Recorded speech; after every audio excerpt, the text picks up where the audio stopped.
감사합니다. 오늘 2024년 10월 마지막 주일입니다. 앞으로 이제 2달 남았습니다. 2024년. 그래서 이제 달력도 주문하고, 그래서 어제 이제 달력이 왔습니다. 그래서 추수감사절에 또 달력도 함께 또 나누기를 원하는데, 왜 오늘 10월 마지막 주일이라고 강조를 하냐 하면은 오늘이 종교개혁 기념주일이기 때문에 그렇습니다. 세계 개신교회가 10월 마지막 주일을 종교개혁 주일로 지키기 때문입니다. 그래서 1917년 10월 30일 날 마틴 루터가 비텐데르크 대학교 정문에다가 이렇게 개혁해야 할 것에 대해서 이렇게 이제 대자보를 붙인 것이죠.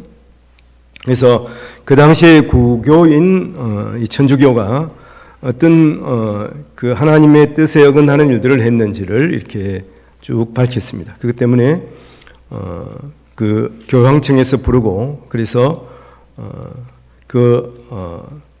천주교로부터 이제 출교당하는 이러한 일이 있었죠. 그래서 이 날을 기념해서 종교개혁주일로 지키게 되는 것입니다.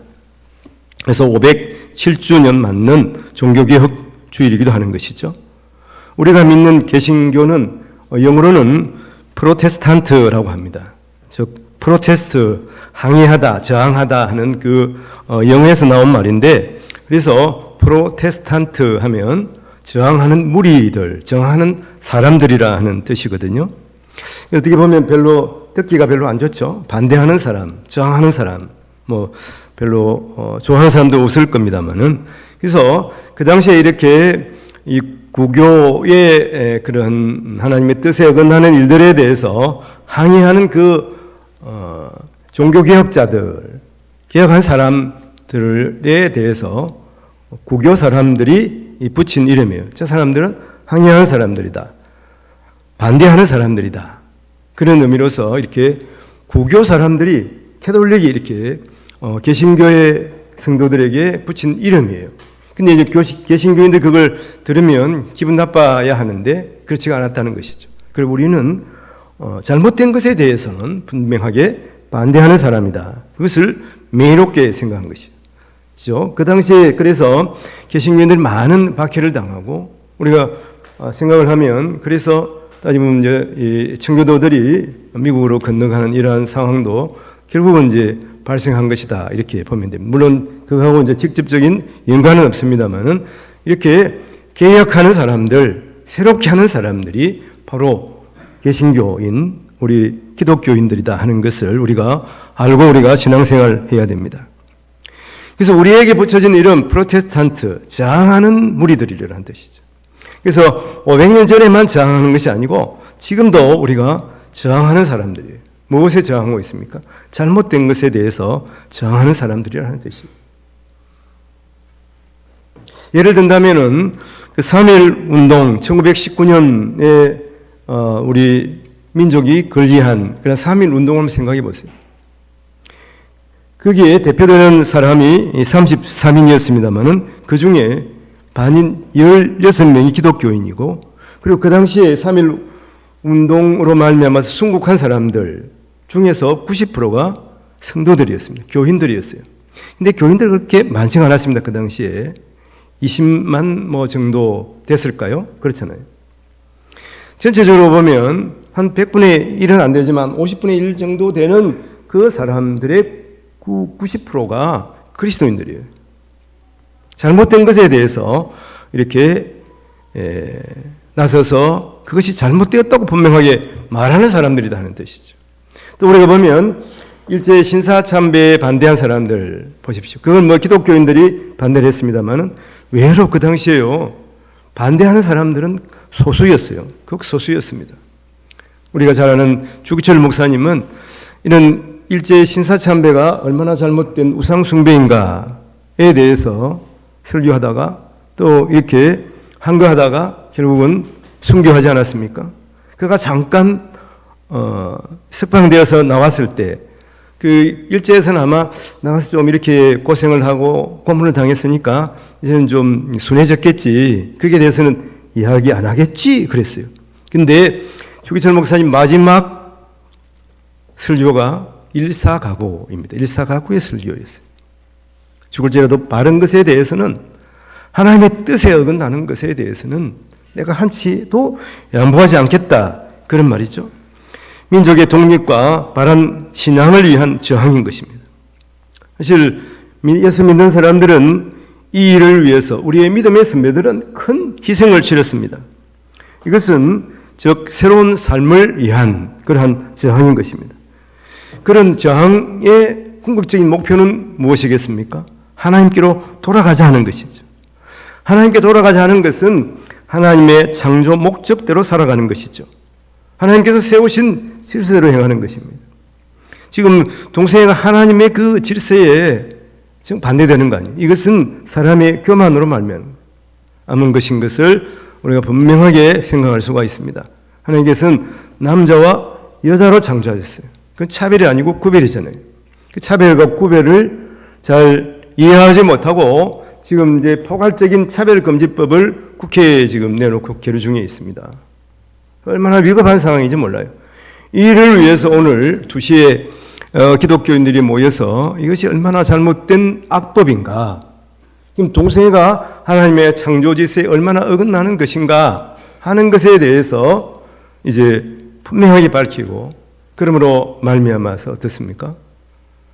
그러므로 말미암아서 또 우리가 일사각오의 그러한 정신으로 이것에 대해서 또 어떻게 보면 끝까지 투쟁할 수 있는 그런 우리의 성도들이 되어야 하는 것이죠. 하나님께서 우리에게 은혜를 다해 주실 것, 하나님께서 우리를 축복하여 주실 것이, 우리를 불쌍히 여겨 주실 것입니다. 이번 기회를 통해서 또 한국교회가 새롭게 되는, 또 한국교회가 부흥하는 그러한 계기가 될 것이라 믿습니다. 이를 위해서 우리 성도들이 또 기도해야 하겠습니다. 오늘 참가한 많은 또 기독교인들이 이를 위해서도 기도할 것이라고 생각합니다. 사실 이 성경 전체는 하나님께 돌아가자는 것이죠. 우리가 함께 묵상한 생명의 삶 교재에서 묵상한 호세아 성경이 그렇지 않습니까? 그 주제가 뭐예요? 하나님께 돌아가자 하는 것이죠. 그래서 호세아는 그 당시에 많은 사람들 앞에서 저항하는 사람들이었습니다. 이스라엘 사람들은 우상을 섬겼어요. 하나님도 섬기지만 우상을 섬겼습니다. 이것이 하나님의 백성으로서 얼마나 잘못된 영적 가늠 행위인가에 대해서 호세아가 외치고 있는 것이죠. 그래서 잘못된 영적 간음을 행하는 우상 숭배에서 하나님을 믿는 하나님의 백성으로 돌아가자고 외친 것입니다. 그리고 500년 전에 종교개혁자들은 하나님의 말씀대로 행하는 교회 앞에서 저항했습니다. 그 당시에 교황은 무소불위의 권력자였습니다. 그래서 그 교황의 면전에서 오직 성경으로 돌아가자, 오직 하나님의 말씀으로 돌아가자고 외쳤어요. 오늘 본문이 그렇습니다. 사도 바울이 갈라디아서에서 말씀하는 것이 바로 이거예요. 오늘 제목대로 다른 복음은 없다는 말입니다. 예수 믿고 구원 얻는 이 복음 외에 다른 것은 있을 수가 없다고 하는 거예요. 그래서 진리의 복음을 받고도 다른 말에 솔깃해지는 이 갈라디아 교인들에게, 성도들에게 너희들 어떻게 그럴 수가 있느냐, 참 이상하다. 이 진리의 말씀을 받고서 이 다른 이 가짜 복음에 대해서 거기에 대해서도 마음을 열 수가 있지. 도대체 이해할 수가 없다는 거예요. 진짜가 있는데, 가짜인데 왜 거기에 넘어가느냐, 이렇게 단호하게 갈라디아 교인들을 책망하고 있는 것이죠. 사도 바울은 갈라디아에 와서, 하여튼 어렵게 갈라디아에 왔잖아요. 갈라디아 지역, 이 비시디아 안디옥이라는 이 갈라디아의 첫 교회, 첫 관문에 거기 가기 위해서는 큰 산맥을, 타우르 산맥을 넘어가야 하는 것이죠. 그런 고난, 고통을 당하면서 비시디아 이 안디옥에 도착을 했습니다. 얼마나 힘들었겠어요. 이 당시 그 당시에 생각을 해보세요. 백두산 같은 높은 그 산맥을 넘는다고 한번 생각해 보세요. 그래서 젊은 사람 마가 요한은 쳐다보니까 이건 도저히 넘어갈 수가 없어요. 그게 도망갔다니까요.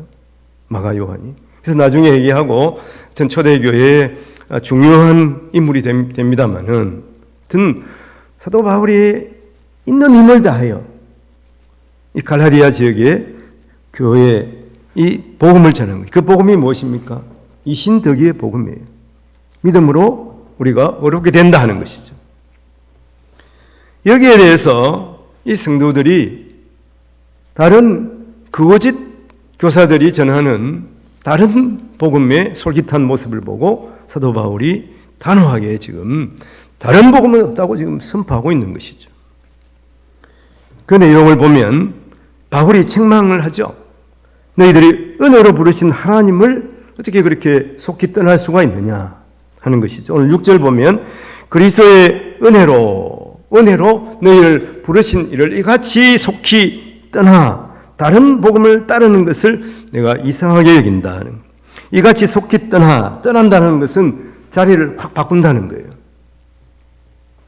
은혜로 구원받은 교인들로서 어떻게 그렇게 빨리 이 거짓 복음으로 자리를 바꿀 수가 있느냐, 옮겨갈 수가 있느냐 하고 사도 바울이 단식하고 있는 것이죠. 다른 복음을 따르는 것을 내가 이상하게 여긴다. 이 다른 복음이라고 그러니까 복음 외에 또 다른 복음이 있는가? 그것이 아니에요. 이 다른 하는 이 헤테로스라고 하는 헬라어는 본래와 완전 아주 이질적인 것이다 하는 것이죠. 복음이 아닌 거짓 복음이라고 하는 말입니다. 이 거짓 복음이 뭐냐 하면 예수 믿는 것 좋은데 예수 믿고 구원 얻고 하나님 백성 되는 것 맞는 것 같지만 가만히 생각해 보라 하는 거예요. 율법을 행해야지. 율법을 행해야 너희들 하나님의 백성이라고 할 수가 있지 않겠어? 하는 거예요. 그리고 남자들은 할례를 행해야지.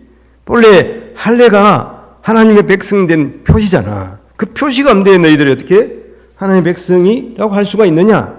그래서 율법을 행하고 또 할례를 행해야지.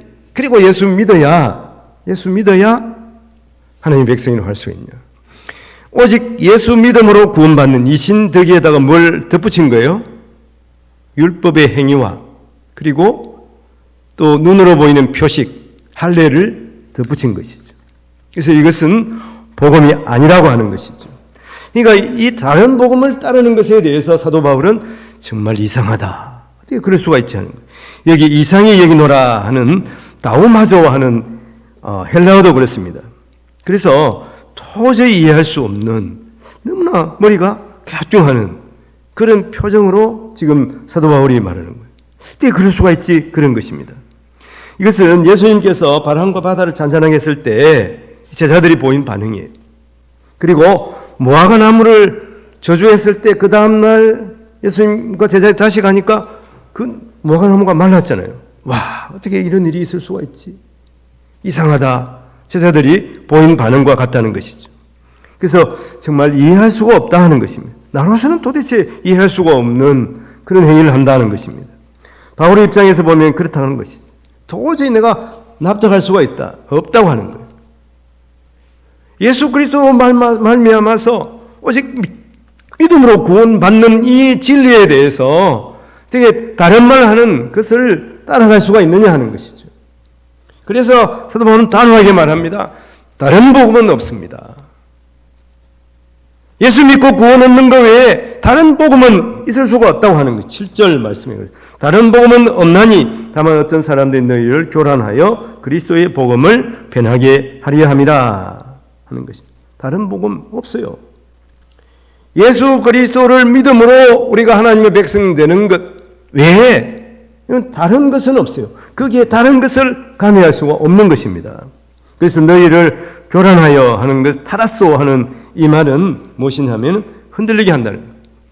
거짓 사도들이 들어와가지고 거짓 너희들 예수 믿는 것 좋지. 예수 믿어 구원 얻는 것 좋아. 그런데 너희들이 율법을 지켜야 이 행위 구원을 또 이야기하는 거예요.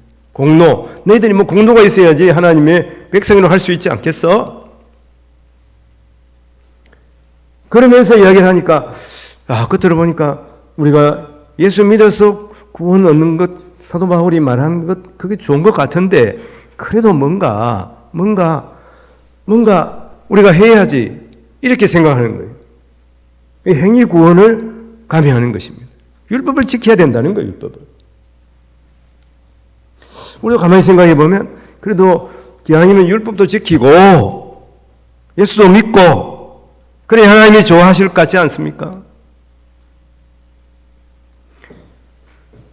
그래서 구약에 행하는 그러한 제사도 행하면서, 그러면 뭐가 훼손이 됩니까? 오직 예수 믿음으로 구원받는 것이 훼손되게 되는 거예요. 그럴듯해 보이지만, 이게 얼마나 어불성설이가 하는 것을 생각하게 되는 것입니다. 주위에 얼마나 많은 사람들이 이 복음을 들어도 예수를 영접하지 못하고 있는 거예요. 그들이 우리보다 무식해서 그렇습니까? 우리가 예수를 영접한 것은 내가 똑똑해서 그런 게 아니에요. 내가 뭐 지혜가 대단해서 내가 착한 사람이라서 하나님 우리를 구원하신 게 아니에요. 하나님이 웬일인지 나를 선택해 주셨기 때문에 그래요. 하나님이 나를 자기의 자녀 삼아 주셨기 때문에 그래요. 그래서 성령 하나님께서 우리 가운데 오셔서 우리로 예수 믿게 하는 거예요. 우리 믿음조차도 성령 하나님이 아니고는 믿을 수가 없습니다. 그래서 모든 것이 하나님의 은혜예요. 내가 예수 믿게 되는 이 모든 것은 하나님의 은혜 안에 있는 거예요. 그래서 사도 바울은 그런 말까지 하지 않습니까? 하나님께서 나를 창세전에 택하셨다는 거예요. 이미 나를 계획해놓은, 우리 자녀들 한번 생각해 보세요. 우리 자녀들이 잘생겨서 내 자녀입니까? 공부를 잘해서 내 자녀예요? 그렇지가 않지 않습니까? 자녀니까 사랑한 거예요. 자녀니까. 하나님께서 우리를 자녀 삼아 주셨기 때문에 우리를 사랑하고 우리를 구원하셔서 지옥 가지 않고 예수 믿어서 구원 얻게 하신 것을 우리가 분명하게 믿어야 되는 거예요. 이게 얼마나 대단한 은혜입니까? 얼마나 감사한 일입니까? 얼마나 우리 감격하며 살아가야 되겠습니까? 근데 이상하게 갈라디아 사람들은 사도 바울로부터 구원받을 때는 이 은혜의 말씀, 이 복음에 대해서 들을 때는 감격했어요. 그런데 다른 사람들이 또 다른 것을 가미하니까 거기에 귀가 솔깃해가지고 넘어갔다는 거예요. 그래서 사도 바울은 그 소문을 듣고 이 편지를 쓰고 있는 거예요. 믿음으로 구원 얻는 분명한 진리에 대해서 사도 바울이 다시 강조하고 있는 것입니다. 유대인들이 와서 율법주의, 공로주의를 가미시킨 것에 대해서 사도 바울은 맹렬하게 말해요. 그런 말을 전하는 그 사람들은 저주를 받을 것이다 하는 것이죠. 우리가 구원을 무엇으로 비교할 수가 있습니까? 어떻게 하나님께로 받은 이 놀라운 은혜를 자기 생명을 주시면서 그 생명을 주신 분이 하나님이시잖아요. 예수님 이 땅에 오셔서 자기 생명을 주시면서까지 우리를 위해서 죽으셨는데, 그렇게 우리를 구원하셨는데 내가 뭘 감히 합니까? 그보다 더 큰 감사가 어디 있겠습니까? 그래서 때로는 우리가 우리의 생각으로 은혜 받기 위해서는 뭔가 하나님의 은혜를 갖기 위해서는 뭔가 내가 해야 되지 않을까, 이런 생각을 하게 돼요. 그게 생각이 맞는 생각이죠.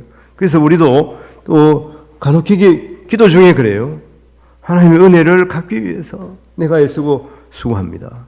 물론 하나님이 주신 은혜가 큽니다만은, 그러나 우리가 생각할 때 알게 모르게 공로주의에 들어가네요. 그 말씀을 하면서, 그런 말을 하면서 전적인 은혜, 하나님의 은혜예요. 그게 먼저 감사하는 사람이 돼요.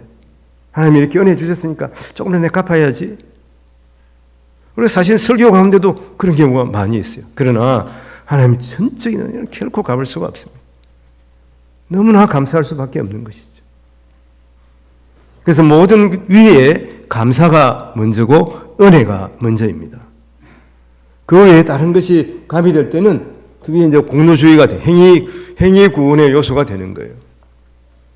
이렇게 되면은 다른 사람과 비교를 하는 거예요. 내가 저 사람보다 더 내가 열심히 하니까, 열심히 하니까 내가 더 큰 복을 받은 것인가? 비교하게 되는 거예요.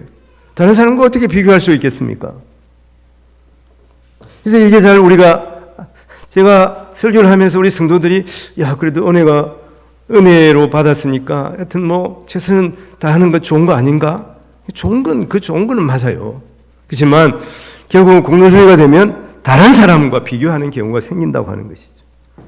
마틴 루터는 갈라디아서를 주석하면서 검은 마귀, 흰 마귀의 비유를 하는데, 본래 마귀는 까맣대요. 까만데, 그런데 이 자기가 마귀인 것을 사람들이 알아보니까 마귀가 어떤 거예요? 마귀가 흰 가운을 신은, 흰 마귀로 얼굴에 흰칠을 해가지고 흰 마귀로 분장을 하는 거예요. 그래서 인간의 생각을 자꾸 가미하는 거예요. 인간의 생각. 너희들 그만큼 은혜 받았으면 그만큼 충성해야지. 너희들 양심이 있냐? 이렇게 자꾸 가미를 시키는 거예요. 그래서 결국은 그게 변질돼가지고 공로주의로 흐르게 한다는 거예요. 이런 상해가 국교에서 일어나는 거예요. 종교개혁을 일으킨 마틴 루터가 직접적으로 그렇게 한 이유가, 종교개혁을 일으킨 이유가 어디에 있습니까? 그 당시에 이 공로주의에 빠져서 면죄부를 팔았잖아요. 면죄부. 이걸 사면은 너희 제가 면죄받는다. 그게 면죄부예요. 그러면서 이제 끌고 다닙니다. 교회마다 끌고 다니고 길거리에다 끌고 다니면서 하는 말이, 당신의 헌금이 이 헌금통에 떨어지며 딸랑 소리가 날 때, 그때 당신은 천국에 한 발자국 더 간다는 거예요. 한 발자국. 그리고 당신의 조상들도 지금 연옥에 있는데, 연옥에. 그 국교는 뭡니까? 지옥이 있고 연옥이 있고 천국이 있어요. 근데 별로 죄도 짓지 않고 별로 공로도 없으면은 어디 가는 거예요? 연옥에 간다는 거예요. 연옥. 성경이 없는 말을 하는 거예요. 성경에는 그러면 지옥과 천국만 있습니다. 연옥이 없잖아요. 근데 생각을 하니까 예수 잘 믿는 사람, 대강 믿는 사람, 또 뭐 안 믿는 사람이 있잖아. 그럼 나름대로 구별해야지. 그래가 자기들 생각으로, 사람 생각으로 만든 것이 연옥이에요. 그래서 믿는 두 말로 하면은 천국도 못 가고 연옥에 있다는 거예요. 연옥에. 연옥에 있는 사람들은 어떻게 하느냐? 후배들이, 후손들이 공을 많이 쌓아야 연옥에 있는 조상이, 죽어서 연옥에 있는 조상이 천국 가는 거예요. 그래서 그 헌금통에 헌금이 딸랑 떨릴 때마다 연옥에 천국 가는 길이 한 100발자국 되면 한 발자국 옮겼다는 거예요. 천국을 한 발자국 옮겨갔다는 거예요. 그러니까 사람이 어떻습니까? 사람이 헌금을 하지 않을 수가 없죠. 우리 자신으로 보면 도대체 내 공로로는 천국 가지 못할 것 같아. 그래서 헌금을 하게 하는 거예요. 이게 얼마나 잘못된 것입니까? 그래서 종교개혁이 일어나는 거예요. 성경이 분명히 말하고 있지 않습니까? 천하 인간의 구원 얻을 다른 이름을 주신 일이 없다. 다른 이름 하지만 다른 것을 주신 게 없어요. 오직 예수 그리스도의 이름으로, 예수 그리스도를 믿음으로 우리가 하나님의 백성이 되는, 구원 얻는 거예요. 전적인 하나님의 은혜입니다. 나의 공로가 털끝만큼도 없습니다. 하나님의 백성 되는 데는, 천국 가는 데는 나의 공로가 없다는 거예요. 분명히 여기에 우리가 분명한 이 진리를 알고 우리가 신앙생활을 해야 되는 거예요. 그러므로 오늘 사도 바울이 말하는 것, 다른 복음을 전하면 너희가 저주를 받는다, 이렇게 말하고 있습니다. 8절 9절 말씀이죠. 그러나 우리나 혹은 하늘로부터 온 천사라도 우리가 너희에게 전한 복음 외에 다른 복음을 전하면 저주를 받을지어다. 우리가 전에 말하였거니와 내가 지금 다시 말하노니 누구든지 너희가 받은 것 외에 다른 복음을 전하면 저주를 받을지어다. 이 저주는 뭐냐?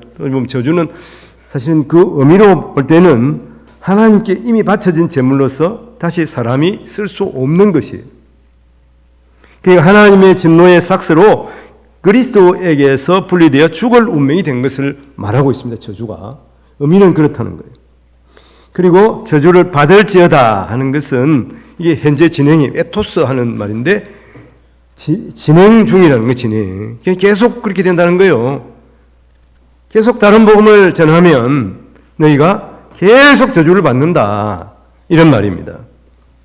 한번 받고 끝나는 것이 아니에요. 그래서 이 거짓 복음, 다른 복음을 전함으로 말미암아서 가져올 결과가 얼마나 무서운가를 예견하는 것입니다. 믿음만이 아닌 율법 준수와 할례를 이행함으로써 구원을 받는다고 하는 것은 예수 그리스도의 십자가를 현저히 엿보이는 것이에요. 그러므로 성도들은 다시 그 율법의 굴레 아래에서 돌아가게 하는 거예요. 굴레로 돌아가게 하는 것이 된다는 거예요. 율법에서 죄에서 완전히 이제 속박돼 거기서 빠져나왔는데 다시 공로주의가 들어가고 율법주의가 들어가면 다시 그 죄에 얽매이게 되는 거예요. 율법에 얽매이게. 율법은 범하면 뭡니까? 사망이잖아요. 구약성에 보면 돌로 쳐 죽이는 거잖아요.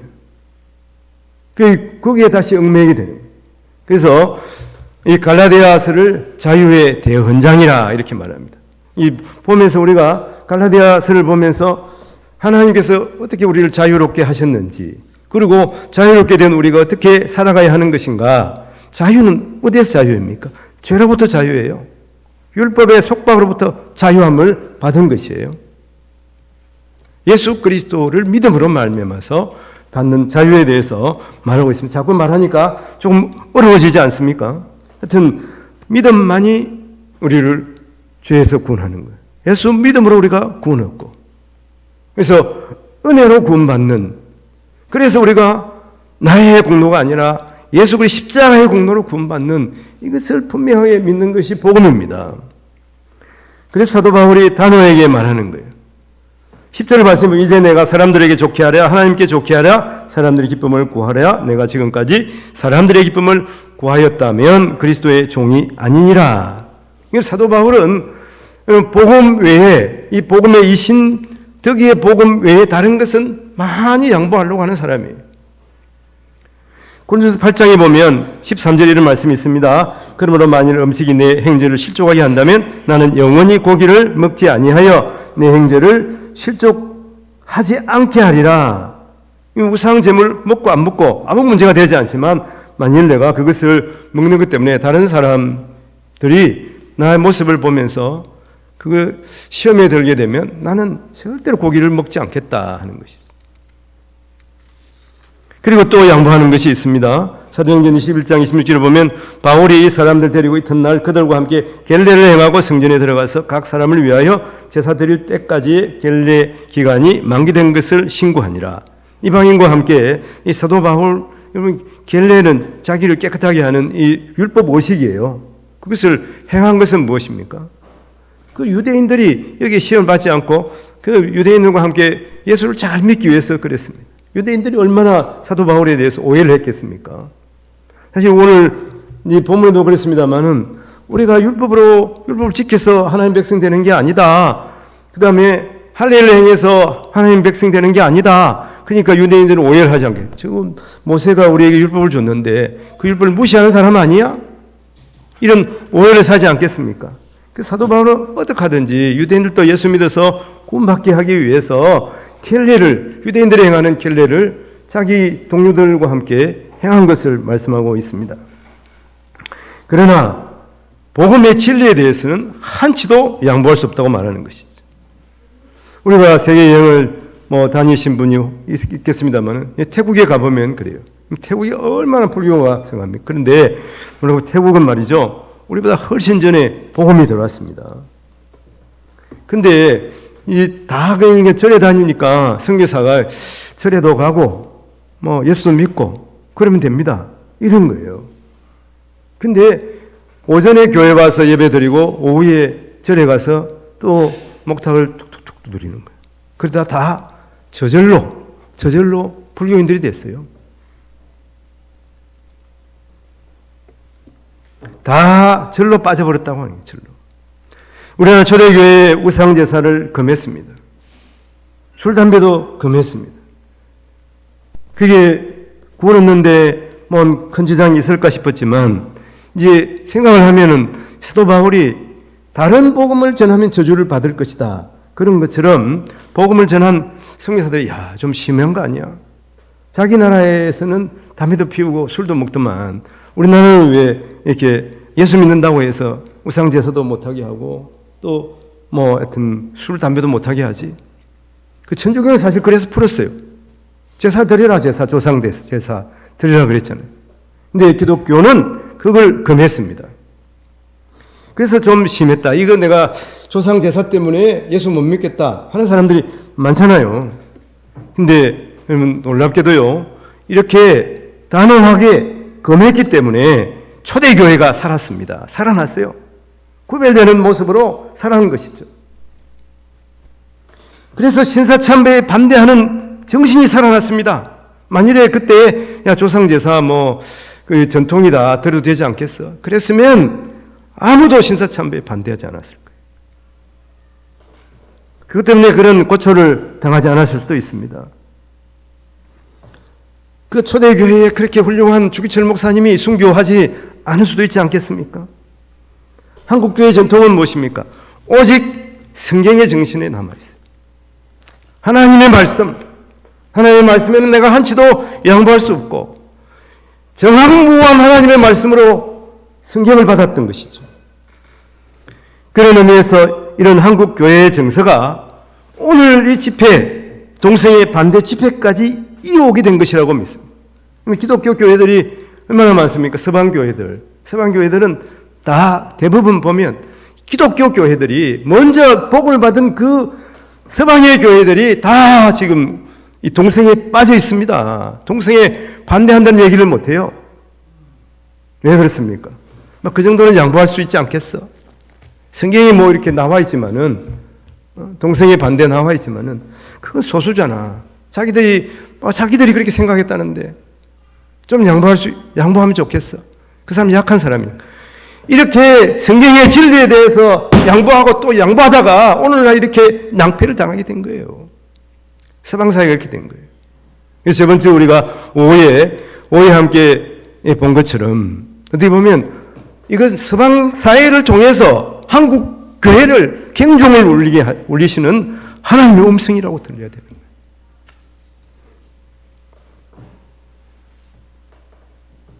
오늘 말씀에서 사도 바울은 그렇게 말하잖아요. 하나님께 좋게 하라. 사람을 좋게 하라. 내가 사람의 기쁨을 구하면, 하나님의 기쁨을 구하지 않냐고 사람의 기쁨을 구한다면 내가 어떻게 초대교회의 지도자를 할 수 있겠느냐 하는 것이죠. 이런 프로테스탄트의 정신이 우리에게 필요합니다. 다른 복음은 없습니다. 오직 예수 그리스도를 믿고 하나님의 백성인 것이 우리의 정체성이에요. 그래서 우리가 더욱 감사하면서 예수 그리스도의 십자가로 은혜로 구원받았으니 오직 하나님 앞에 감사할 수밖에 없습니다. 오늘 말씀을 정리해 보겠습니다. 그럼 다른 복음을 따르는 갈라디아 성도들에게 너희들 참 이상하다. 어떻게 그럴 수가 있지? 이 말씀은 오늘 우리에게 주시는 말씀이 아니에요. 너희들이 진리의 복음을 받았는데도 불구하고 왜 세상을 향해서 기웃기웃하고 세상의 좋은 것을, 세상의 매력적인 것을, 마귀단이 유혹하는 것들을 분별하지 못하고 따라가려고 하느냐? 그래서 다른 복음은 없다고 분명하게 바울은 말하고 있습니다. 그래서 다른 복음을 전하는 사람들은 저주를 받을 수밖에 없는 것이죠. 지옥 인생이 될 수밖에 없는 것입니다.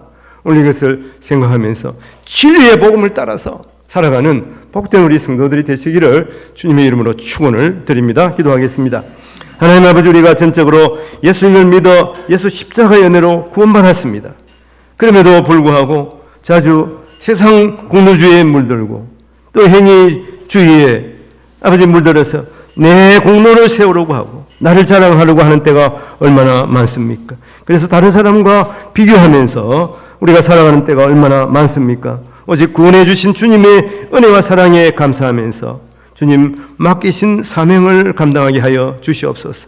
진리의 복음을 전하면서 때로는 오해받는 상황에서도 사람의 기쁨이 아니라 하나님의 기쁨을 구하면서도 더욱더 겸손한 마음으로 복음의 증인되는 우리 모든 동업교회 성도들 되게 하여 주옵소서. 감사 뿌리를 주에서 구원하신 우리 구주 예수님 이름으로 기도합니다. 아멘.